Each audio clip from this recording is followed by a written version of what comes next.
Hari Om, Hari Om.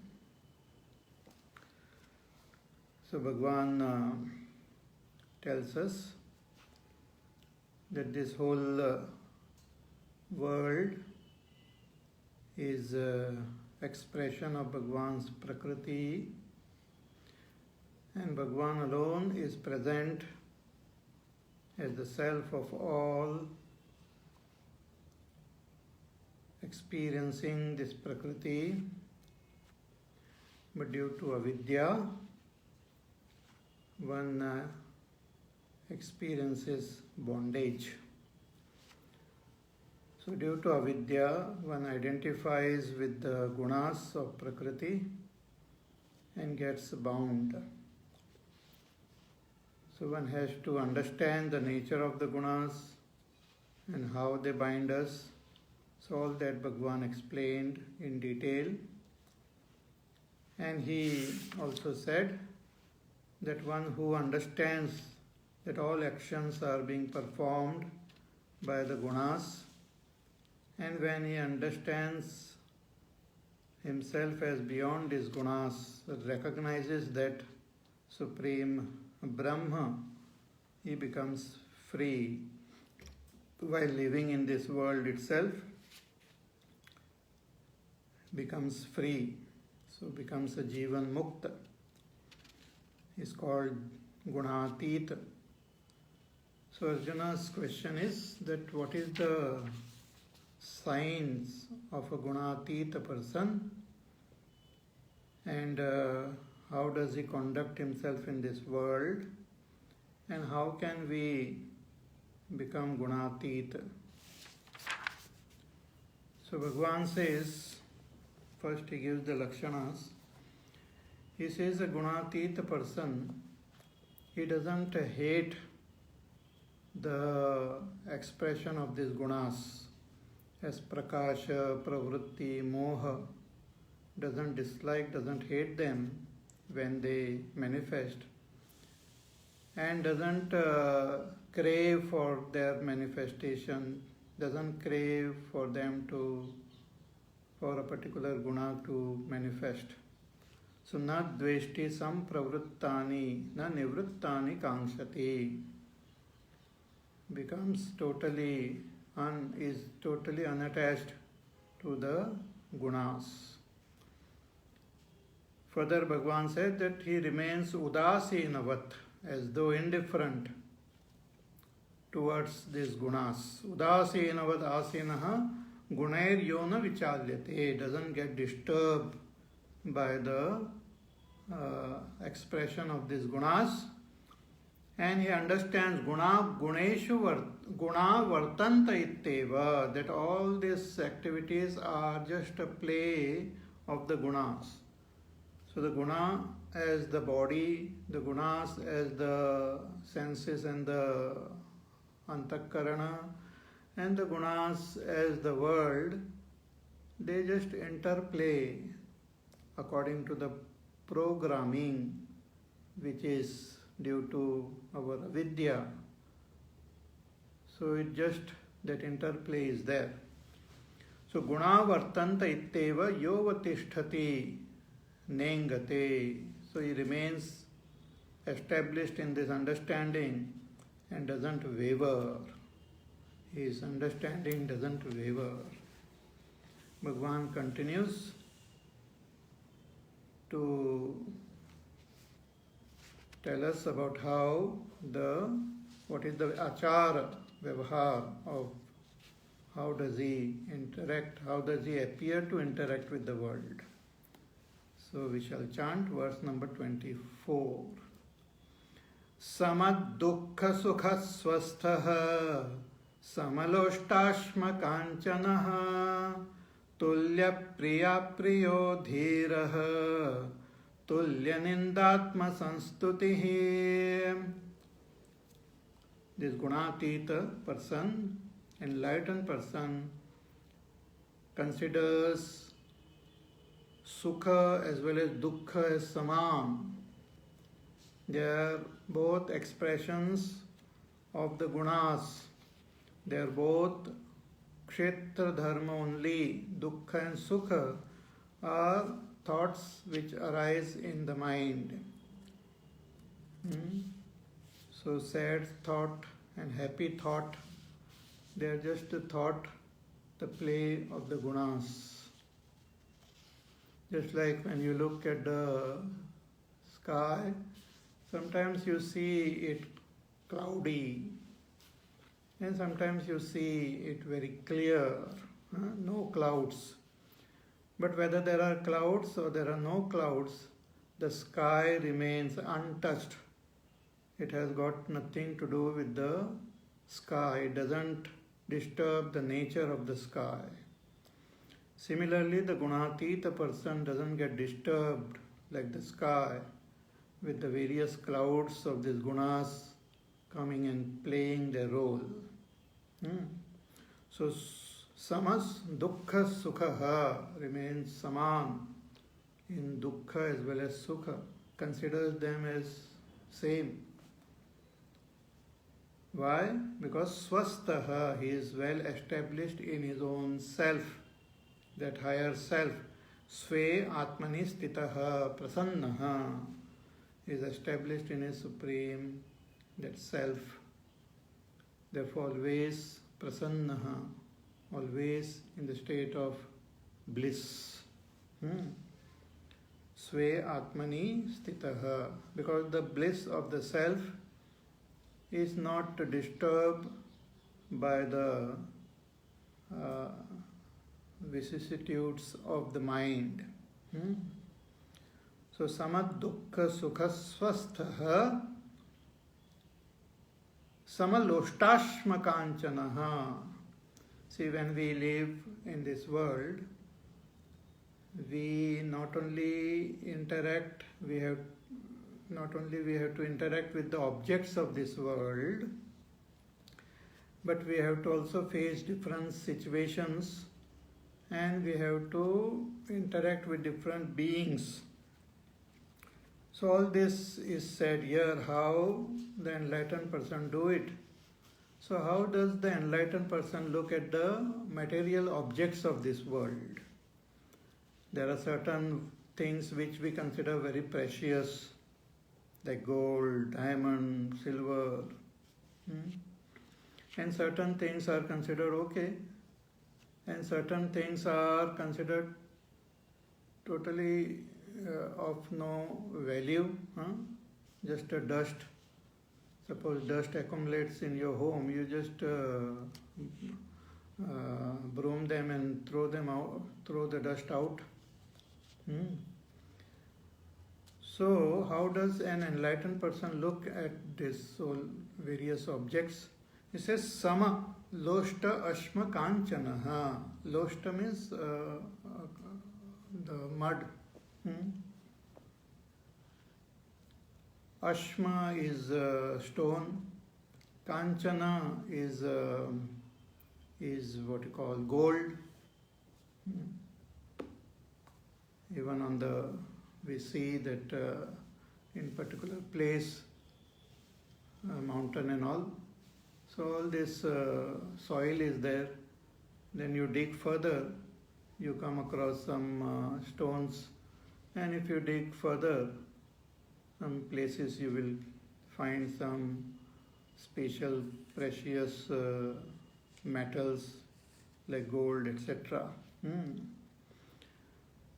But all of them are expressions of that Prakriti only. Prakriti alone expresses as space, air, fire, water, earth. So enlightened person looks at them in the same vision. He doesn't evaluate them. He doesn't give value to them. Because value and all is there in Vyavahar. So enlightened person has gone beyond Vyavahar, beyond all transaction. He is established in the self in which there is no transaction. Avyavaharyam in Mandukya Upanishad, the Turiya Atma is referred to as Avyavaharyam. There is no Vyavahar, there is no transaction. So he looks at all these objects with the same vision. An ignorant person, he evaluates everything which is seen. So gold is more precious, stone is less precious, mud is having no value, or less value. But an enlightened person looks at it sama. Therefore, he doesn't get carried away by the glamours of this world, by the glitters of this world.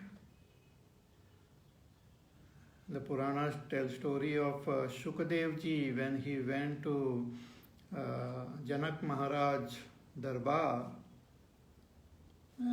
There was so much of glitter and glamour in that Darbar.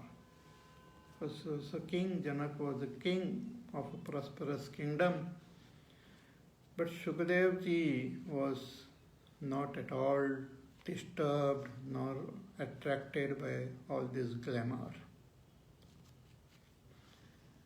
When Hanumanji went to Lanka, the whole Lanka was so precious, made up of gold. But Hanumanji was not attracted to Lanka. He did not go stay there and took citizenship. He did not take any green card and citizenship of Lanka and settled there. No.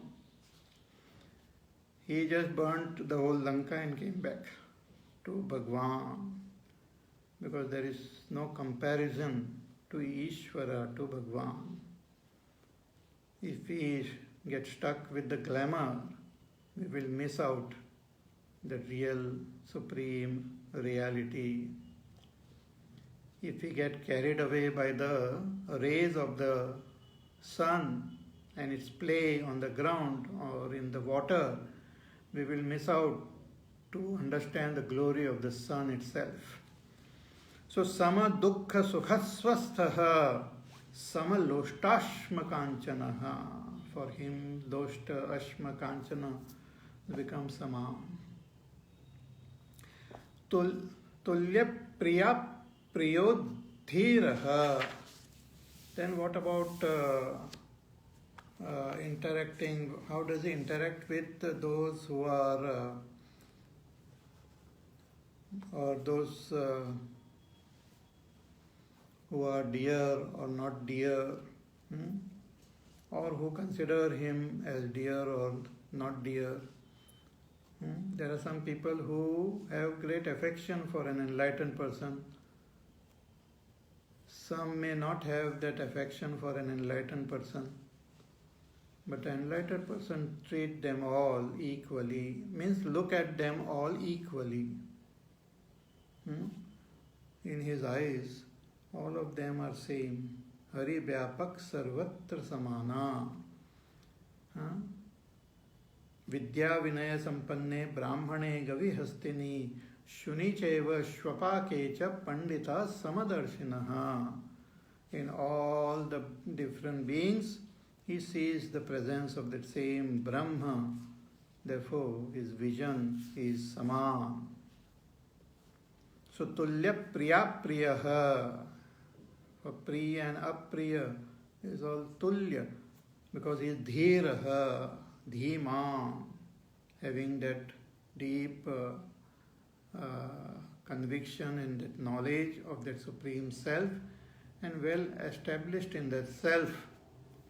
So dhiman, dhiraha, stita pradnyaha. And tulya nindatma samstatihi. Then sometimes people do ninda, or some of them may do stuti. See, people, they respond differently, they react differently to different people.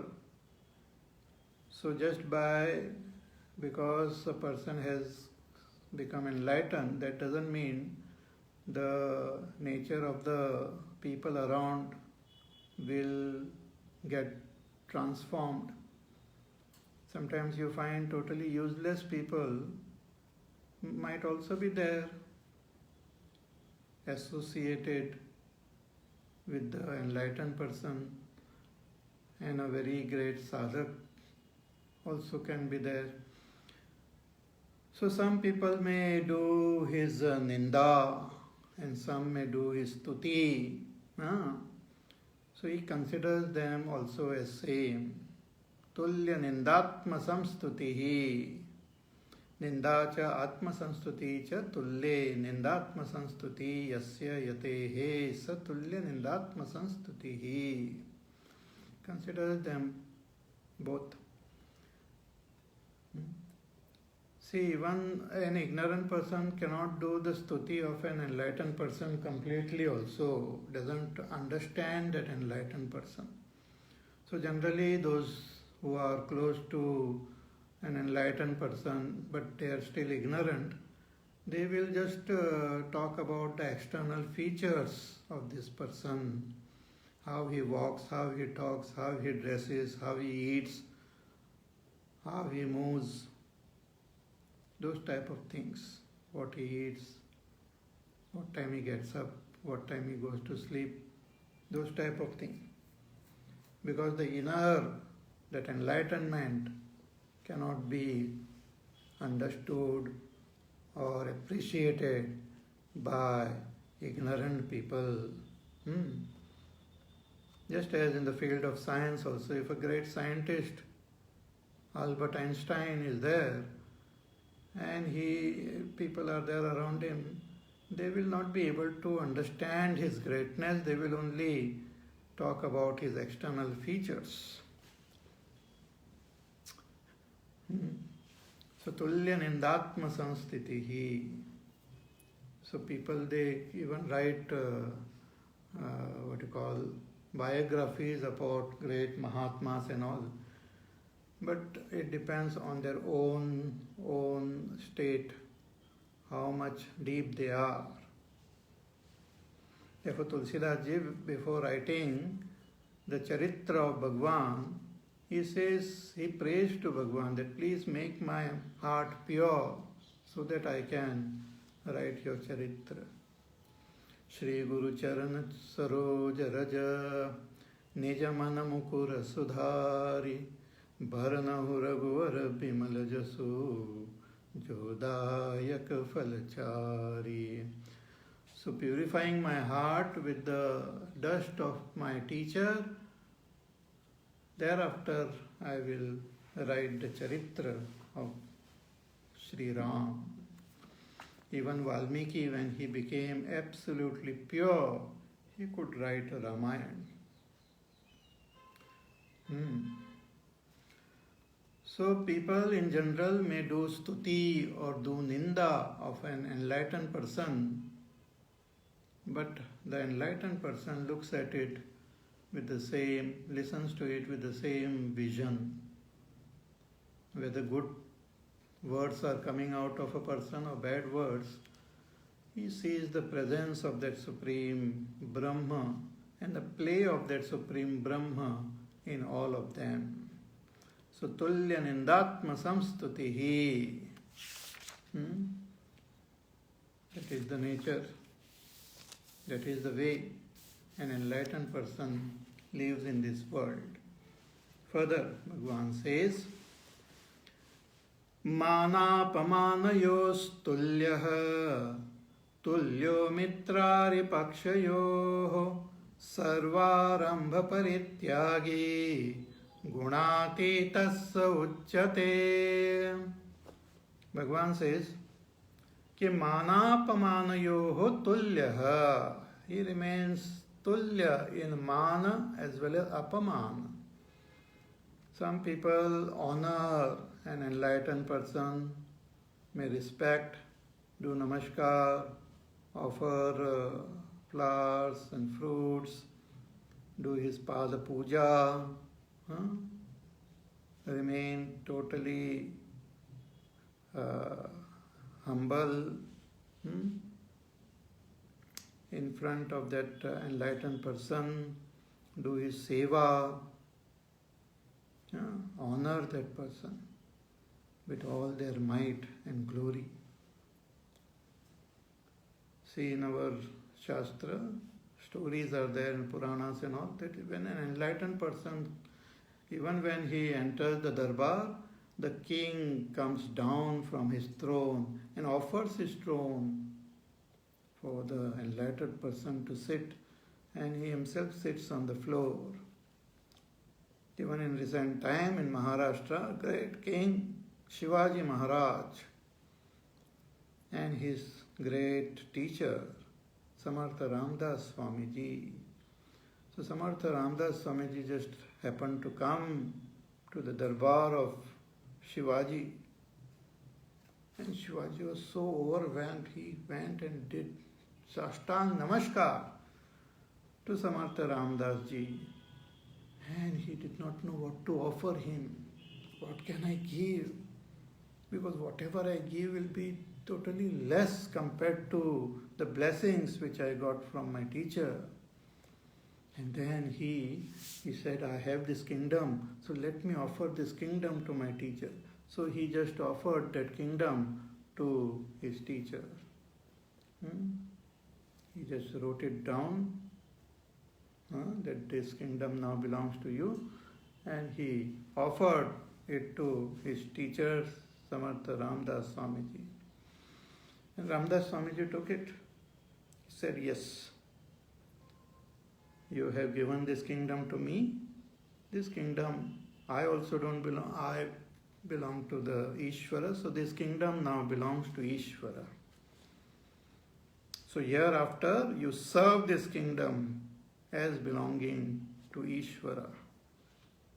And thereafter Shivaji served his kingdom as a sevak, that this is not my kingdom, this is the kingdom of my teacher who is Sakshat, that Ishvara, his kingdom. Just as Bharatji served Ayodhya as a sevak, similarly Shivaji Maharaj served the kingdom as a sevak. It's a most fascinating story of Raja Shivaji Maharaj. So enlightened person, whether honored or dishonored, some people are so useless, they can't see greatness where it is.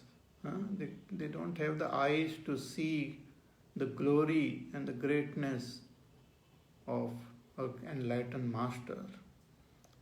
Their vision has become totally clouded with Rajogun and Tamogun, that they are unable to appreciate the glory of an enlightened person.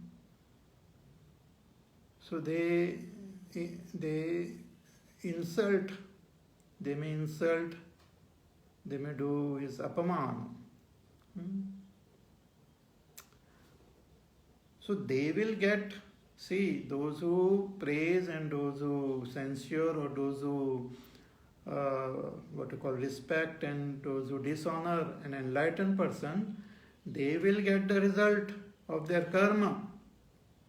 But as far as that enlightened person is there, he just looks at both these things as same, just an expression of the gunas.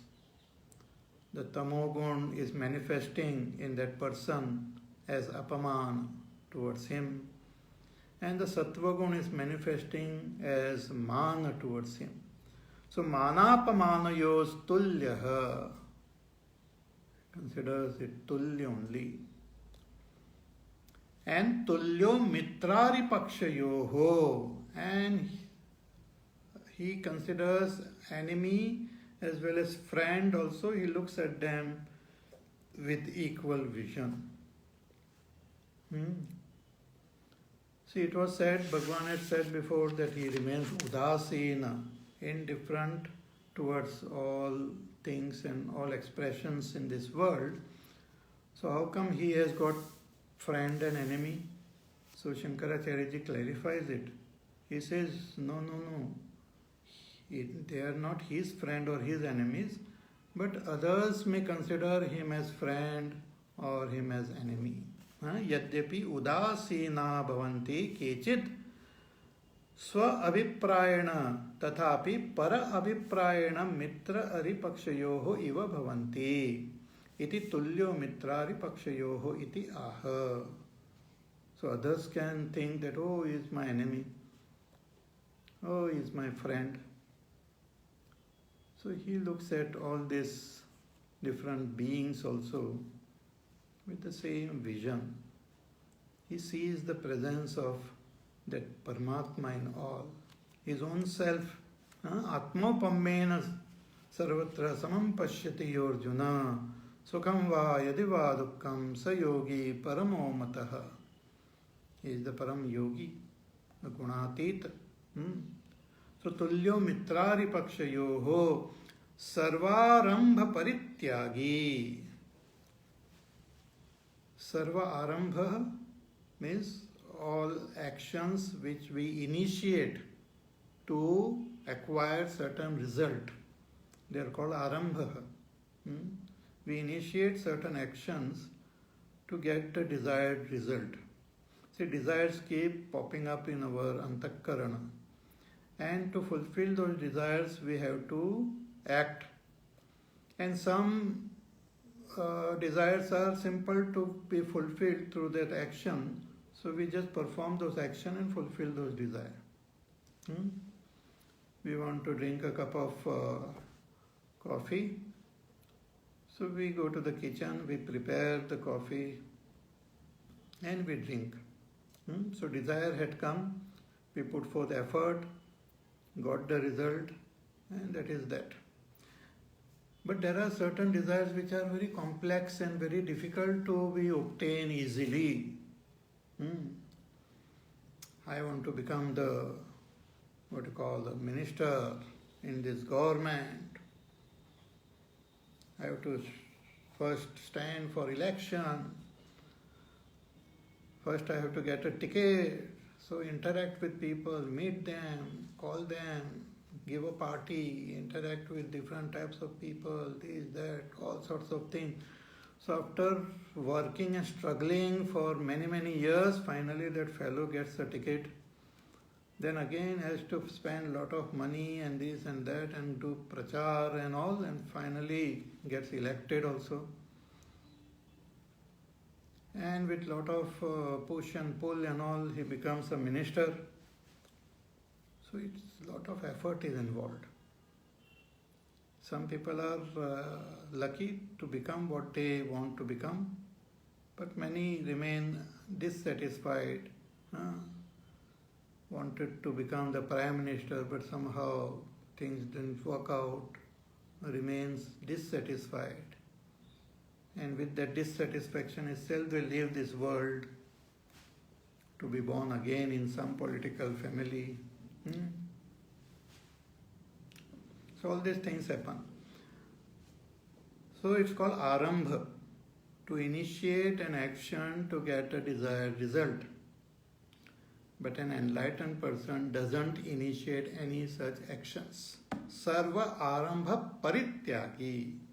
There is nothing in this world or other world which he has to attain. There is nothing which he will lose by not performing action. There is nothing which he will gain by performing action. He doesn't depend on anything or anyone for his existence. There is no compulsion of any kind. Plus, he has this firm understanding that I, the self, I am not the doer. So there is no question of I should do something because I am not a doer. It's like you tell the space, oh, do something, but space is not a doer. Space just exists and everything exists in space. Similarly, this enlightened person is not a doer. So he has dropped all actions. From our standpoint, we say he has dropped all action, but no action is happening in that self. So sarva arambha parityagi. He has renounced all actions. He has renounced all initiating of all actions. New actions. whatever minimum required to maintain the body happens through his body according to prarabdha. See, prarabdha is there. So prarabdha makes that body perform certain action of eating, sleeping, resting, drinking. So all these activities are expressed through the body by the prarabdha of the body, because body has to live till its prarabdha is over. So all this happens automatically through his body. Shankaracharya ji writes, Deha dharana matra nimitta vyatirekena sarva karma parityagi ityartha. So except those karmas which are required to maintain the body, that also happens according to prarabdha. No other activity is initiated by an enlightened person. Doesn't start an some program. Things may happen around that Mahatma, but he doesn't initiate anything.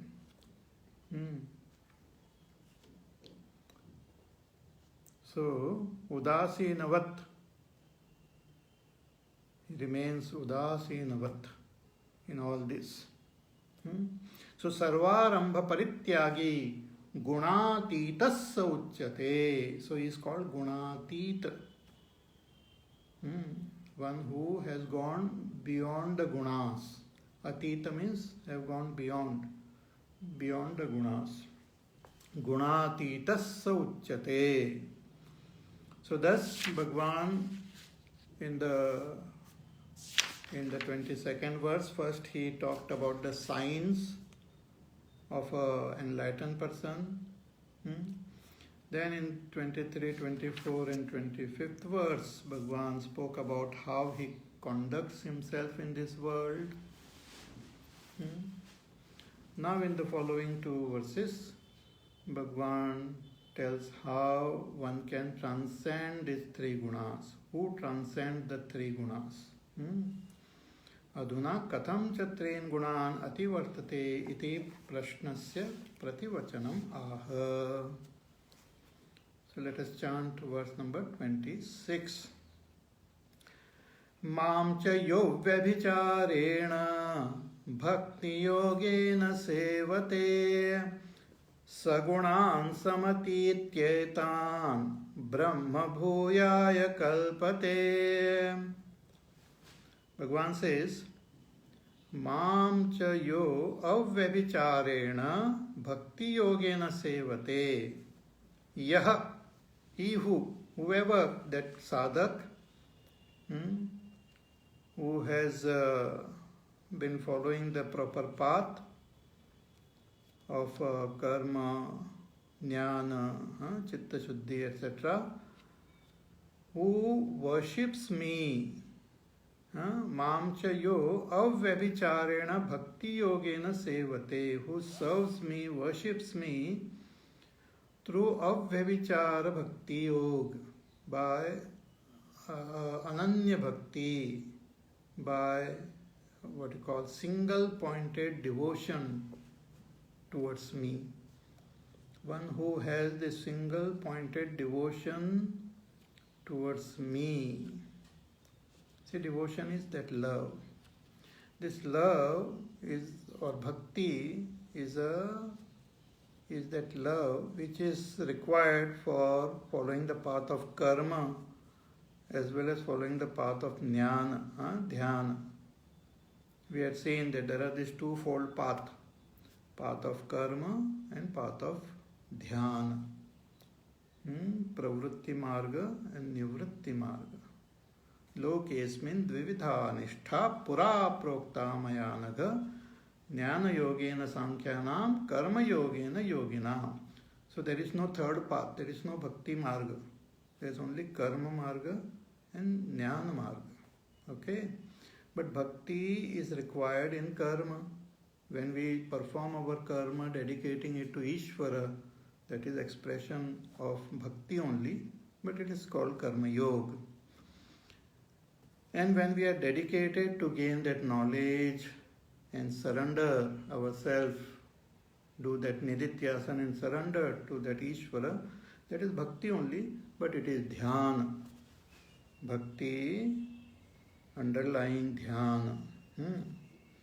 So Bhagavan says, one who is totally devoted to me through his action and through his knowledge and through his dhyana. One who is absolutely devoted to me and me alone. Mam cha yo avvabhicharena bhakti yogena sevate. That is called avvabhicharena bhakti yogena sevate.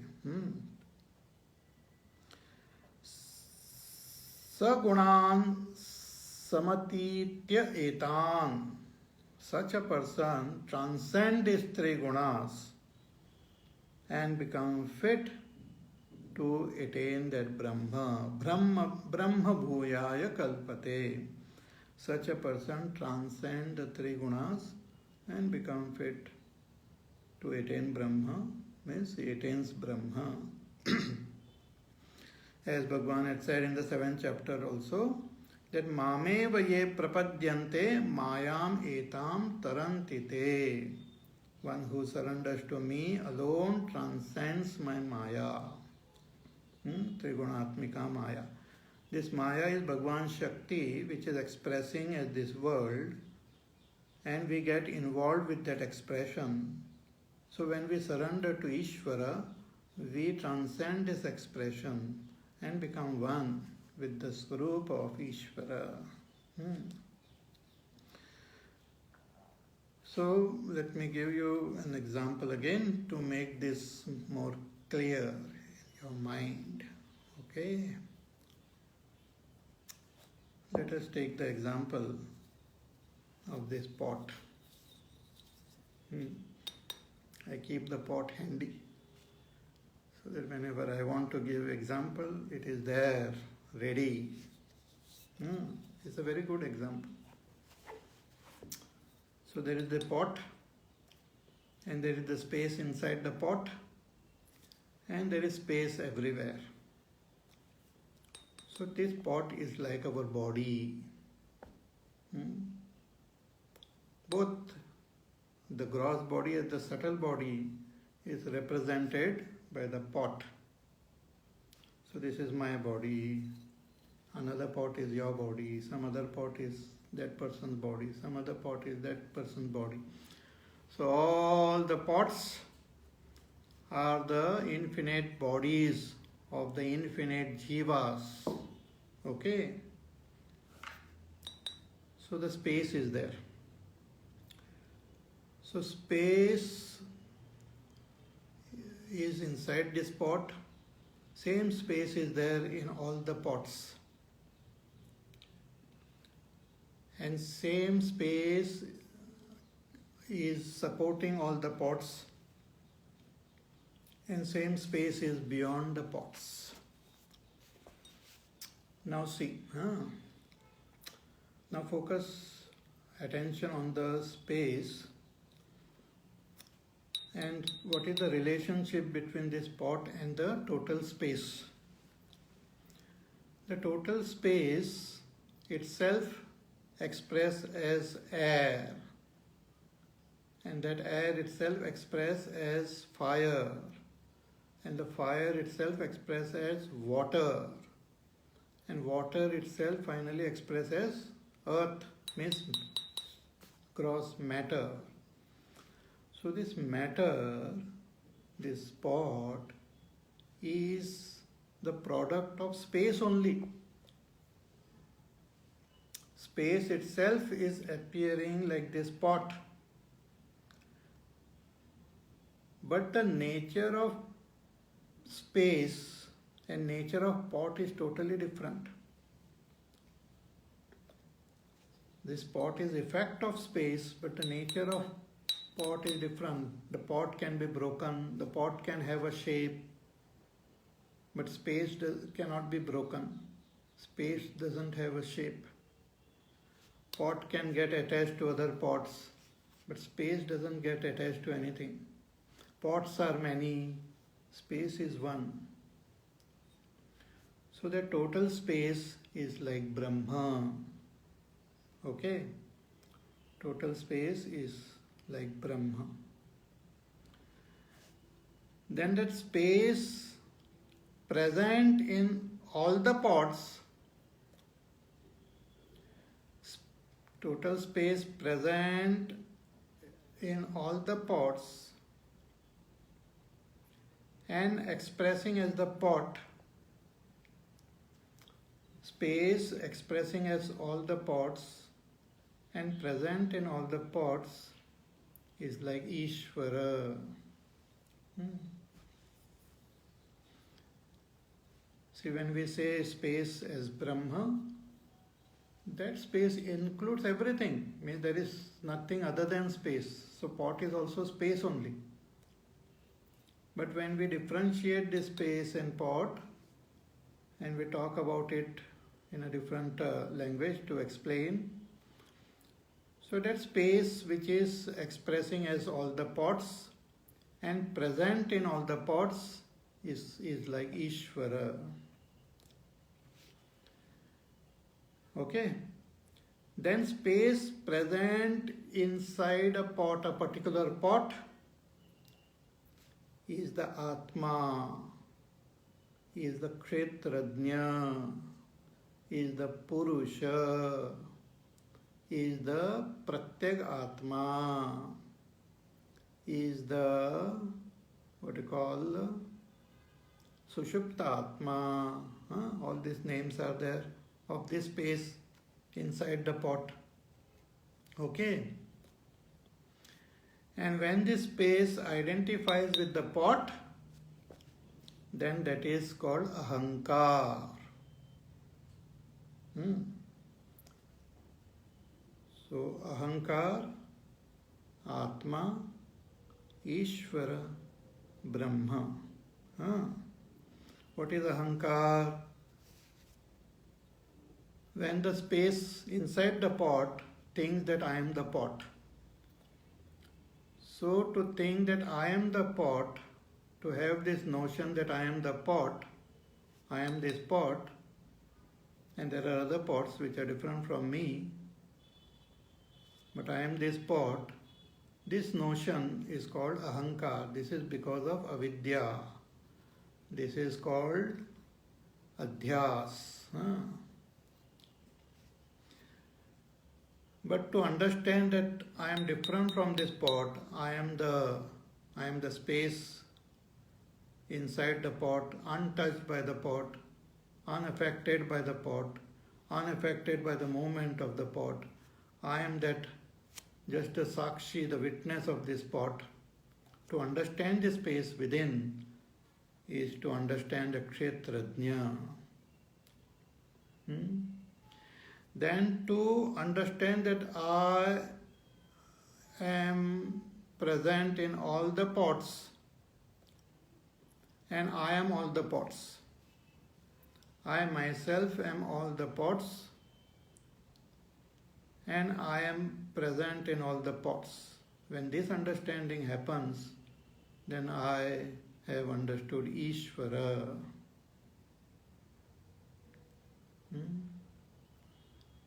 But when I drop this language of pots itself, because other than space nothing is there. So when I say I am space, that is the realization that I am Brahma. Okay? So same thing, we connect it with ourselves. So this body, our gross body and our subtle body is like the pot. So when I say I am the body, that is Ahankar. To say I am the body, to understand, to misunderstand myself as the body, I am the body, that is Ahankar. But to understand that I am that Kshetrajna is that proper vivek has happened. That is the first step in our spiritual journey. I am able to differentiate between that I, the Kshetrajna, and this body. that I am different, this body is different. I, the Kshetrajna, is different and this body is different. Thereafter, to understand this I, Kshetrajna, is the same in all. The self is in me, is the self in all. And all are also expression of me only. That is identifying with Ishvara, being devoted to Ishvara, that bhakti for Ishvara. Bhakti is not just singing bhajans and chanting and playing all music and all. That is just entertainment, social program. Bhakti is to recognize the self in me is the self in all. Means the self in all is Ishvara, to identify with that Ishvara, to be totally devoted to that Ishvara, to surrender to that Ishvara, to not have any other notion and thoughts in the mind. That's called avvyabichara bhakti. There is no vyabichar, there is no other thought, there is no adulteration in our love, pure love for Ishvara, who is present in this as the self of all. Because when we just know the space in one pot, that is not love. When we know that the space in me is in the space in all the pots, that is called bhakti. Otherwise it's just attachment. The space in me is the space in all the pots. The self in me is the self in all. Because Ishvara is the self in all. Kshetrajnam chapi mam viddhi sarva kshetreshu bharata. Bhagavan has said in the 13th chapter, ki understand me as the Kshetrajna in all the bodies. So that Ishvara, when we have that love, what is love? To identify with Ishvara. That is called love. Love is measured with identification. More the identification, more the love. Total identification, total love. So when I identify and understand myself as that Ishvara, present in all the beings, and everything exists in me, and I exist in everyone, that is that total love for Ishvara, total Sharanagati for Ishvara. And when we achieve this, we understand ourselves as Brahma, because that Ishvara is Brahma only. Then all the differentiation of I, you, he, she, it, everything get dissolved, and only that Brahma alone shines forth. That everything is Brahma. Sarvam Kalvidam Brahma. To talk about different bodies and different people and different this is just a talk at the level of names and forms. But otherwise everything is Brahma. So to talk about this as pot is just one name. Otherwise this pot is nothing but that space only. Other than space, nothing is there. Everything is space. The pot is also expression of space. So everything is space. But in order to give us knowledge of space, first we have to differentiate it from the pot. And thereafter, once we understand the space, then we know everything is space. Similarly, in order to recognize myself as Brahma, the first step is separate yourself from your body. Separate yourself from both the Sthula Sharir as well as the Sukshma Sharir. And understand that Sakshi Chaitanya, that the Chaitanya Swarup Atma, and understand that Atma as present in all the bodies. Aham Atma Gudakesha Sarva Bhutashayastitaha Aham Adishcha Madhyancha Bhutanam Anta Evacha. I am that Atma present in all.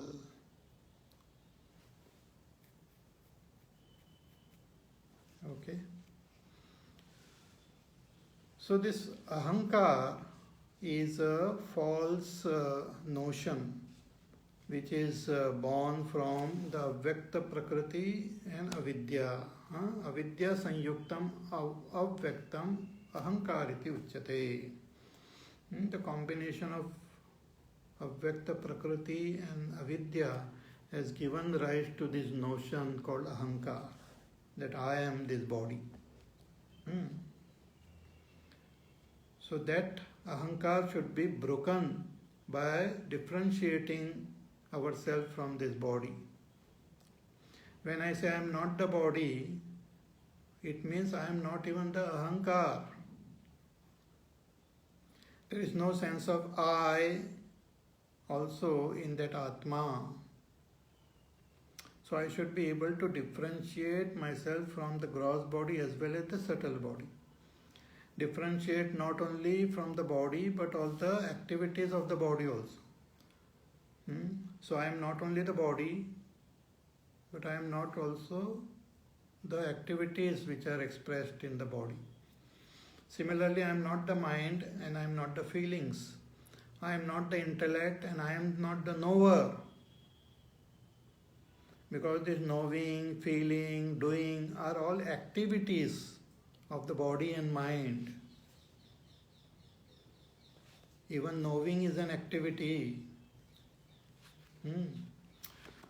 So to understand myself as a kshetrajna, it is as a sakshi, doesn't mean it is an activity that we have to keep looking at our body. We have to understand ourselves as different from this body. Okay? And that kshetrajna should be identified with the Ishvara who is present in all. So that is called avvyavichara bhakti. Mam chayo avvyavicharena bhakti yogena sevate sagunan samatitetan brahma bhuyaya kalpate. Such a person transcends these three gunas. See, as long as we are holding on to this pot, it is very difficult to transcend.